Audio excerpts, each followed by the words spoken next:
So I was originally going to make a video about how Beth and Rip from Yellowstone are getting their own spin-off show, but that video was short. I don't like making short videos. So instead, I decided to go forward with this video instead, talking about how the ranch might get saved. For those of you who are not yet caught up with Yellowstone, in Season 5, Episode 13, it's given us the most obvious hint about how the show is going to end. In Give the World Away, Casey teases his secret plan for ensuring the ranch's survival, and that the Dutton family legacy remains intact. Even with market equities, the Montana government, and Jamie breathing down their neck, there's a possible way to keep the land out of the hands of those who would use it to build an airport or a condo or whatever else. Like the master storyteller he is, Taylor Sheridan has been dangling the Yellowstone's fate in front of us this whole time, and now we just might get to finally see it. So you're probably wondering, how are they going to save the ranch? Well, it's simple. The only way to save the land is to give it away. Boo! Well, now hold on, hear me out. At the end of the episode Give the World Away, Casey asks Beth a series of tax-related questions that at first seem to come out of nowhere. But as Beth begins to understand what Casey's really getting at, so do we. I didn't watch the episodes, what Collider's saying.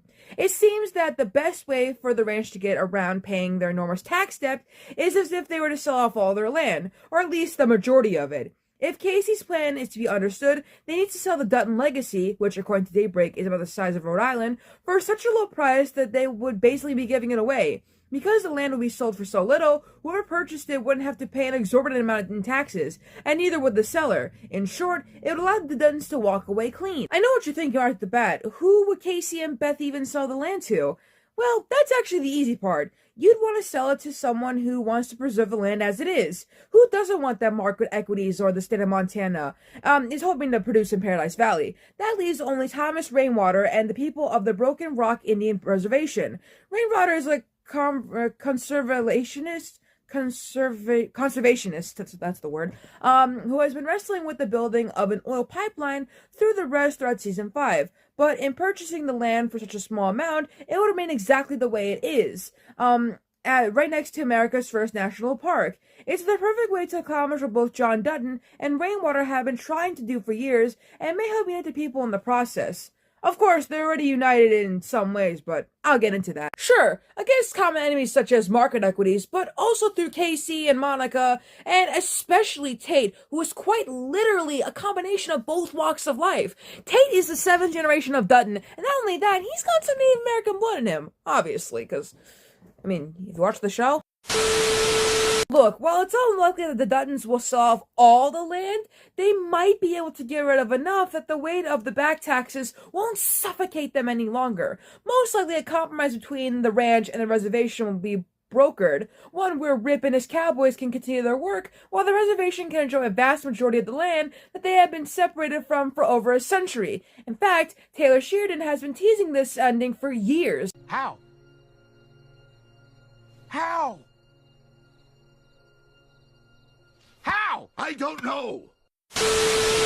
Well, 1883 may have predicted Yellowstone's ending. You see, in the prequel series 1883, the first Duttons to enter Montana encounter a small tribe of Crow Indians who help them as Elsa Dutton lies dying. One of their elders, Spotted Eagle, specifically prophesizes at the end of the series that the Duttons may take hold of the land where Elsa dies and steward it. However, in 7 generations, he says, his people will reclaim the land. Well, I don't know exactly how many generations exist between James Dutton's sons and Casey. We'd wager that Tate marks the 7th generation, like I said. And if that's so, then this is truly the only way the story can end. For years, we've been wondering how Yellowstone could possibly conclude. There will always be those who want the Dutton land, and Montana's Paradise Valley will always be seen as a place that could be turned into a tourist trap by outsiders.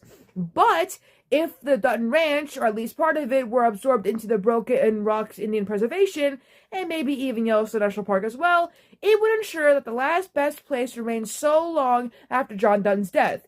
We can't think of a more poetic ending than that. And that's the whole video. I wanted to make a video about that before getting into my next video, which is about Columbo. I know that when I started making my Judge Amy series, I didn't think I'd make any more. Obviously, I was wrong. I didn't think I'd make more Judge Amy, but yeah, here we are. Also, Trisha Paytas was on SNL, and I haven't stopped thinking about it, and I'm thinking I should finally make my video about Trisha Paytas, because I didn't want to before because she was in some controversy. She'll always be in controversy, but that's besides the point. I think I want to finally make the video about how she was a superhero. Trisha Paytas is always doing side quests, and SNL is definitely one of them. I don't think anyone expected to hear Paul Mescal thanking Trisha Paytas on SNL, but again, here we are. So, thanks for watching the video. Like, comment, subscribe, and I'll hopefully see you in the next episode of Judge Amy, where we look into the fake name lawsuit that Columbo had with Trivial Pursuit.